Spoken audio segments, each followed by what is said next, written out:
Hi Silem stars, you're welcome back to my channel. In today's video guys, I'm going to show you how to drape tulle on your corset. This can also be done on a bustier as well.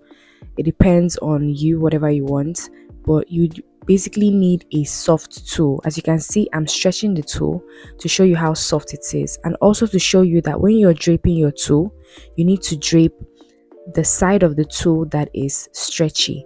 So your tulle, one side of your tulle is generally a bit stiff when you pull it, and the other side is stretchy. So you can either drape the stretchy side or you can drape on a bias. Okay, if you're not sure which side is stretchy, simply just drape on a bias. You also need a dress form for this, and obviously you need a clean base. So your bustier or your corset should have a clean base. So the first thing you want to do, like I did, was you just want to use your fingers to gather the tulle before you place it on the bodice. Okay, so once you place it, obviously you want to have a design in mind. So for me, I'm draping, from top to bottom, from the left to the right, as you can see. So once I have that first gathered piece pinned down, I'm now just going to continue using my fingers to create even more. Now when it comes to draping, you can either do gathers or you can do pleats. I'm actually doing gathers because it's actually faster and easier to do gathers. For pleats, you literally have to pleat it. You have to decide whether you want large pleats or small pleats. It's up to you. But when it comes to gathers, it's way easier to do, which is what I am showing you here. So you just want to use your fingers and you want to keep just will I say gathering the fabric together, or the tulle together.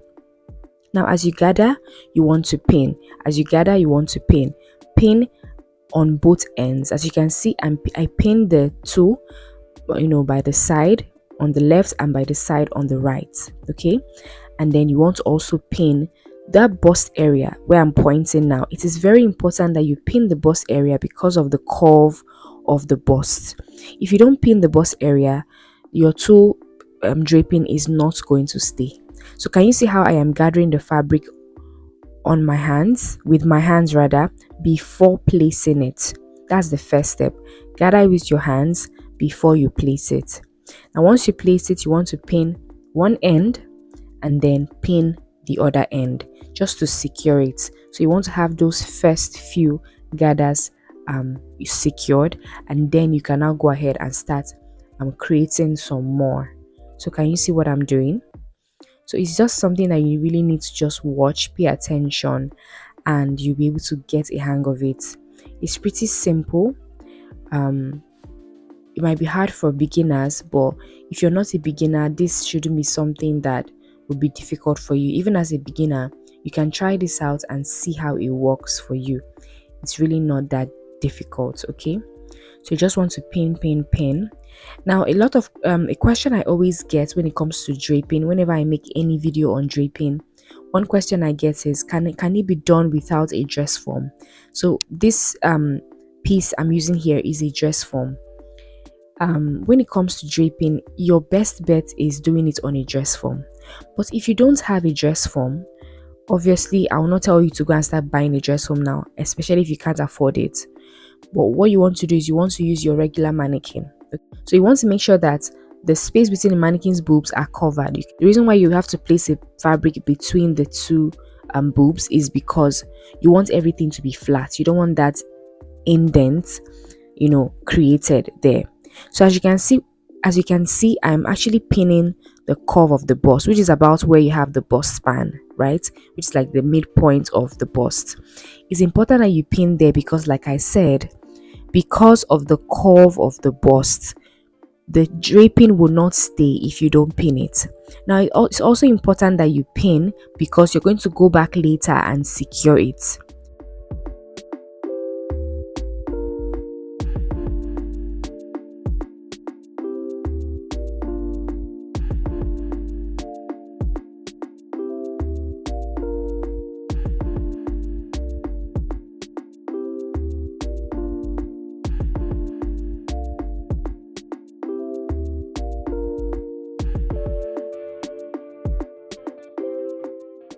So now the next thing I'm doing is I'm using my steamer to just make sure that everything is nice and flat. Okay, use your steamer. If you don't have a steamer, you can use your regular iron and just iron it on your dress form.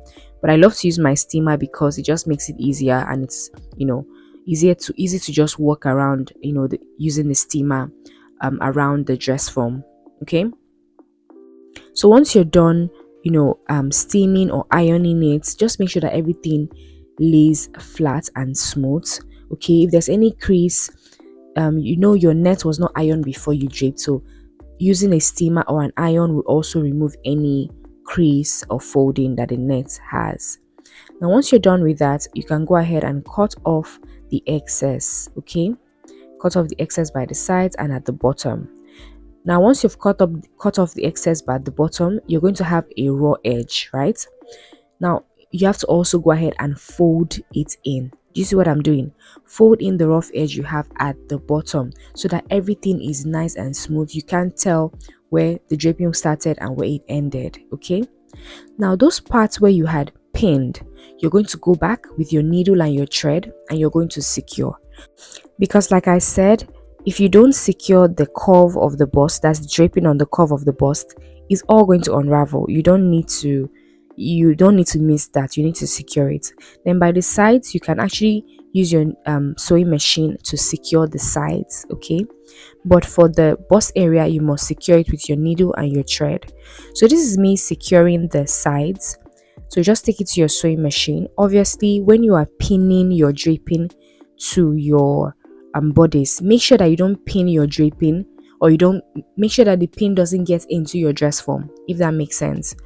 Do not pin your draping from the net through the bodice to the dress form. If you do that, you won't be able to take it out of the dress form easily. Okay, the only pins that should get into your dress form itself are the pins that hold the bodice to the dress form, but your draping pins should only stop on the bodice. Okay, so that way it's easy to take out. So once you just sew the sides, you can go ahead and trim off all of the excess. So as you can see now, I need to secure that center part. Okay, so I'm just using my needle and my thread to just secure that center part, just to hold the two drapings together, the ones by the left and the ones by the right, just to hold them together, and so that that center part is secure. Now once I'm done with that, like I said, I'm going back in now to go ahead and just use my needle and thread and hand sew hand tack. I'm using my needle and thread to hand tack all of those points where I had pinned earlier. Okay, I took out the pins, and then I'm just using my needle and thread to secure it together. Now when you're sewing this, make sure that everything is neatly tacked. Okay, very, very neat. As you can see, I've already joined my front piece to my back piece. Okay, so once you've secured your draping on your sewing machine, the next step is just to join it to your back piece. Okay, once you join it to the back piece, you can now put it back on the mannequin and then tack what needs to be tacked. And as you can see, this clip, I have placed my dress on a regular mannequin, not a dress form. So once you're done with your draping, you can go back to your mannequin and display. Thank you so much for watching. I hope you found this video helpful. I'll see you all in my next video. Bye.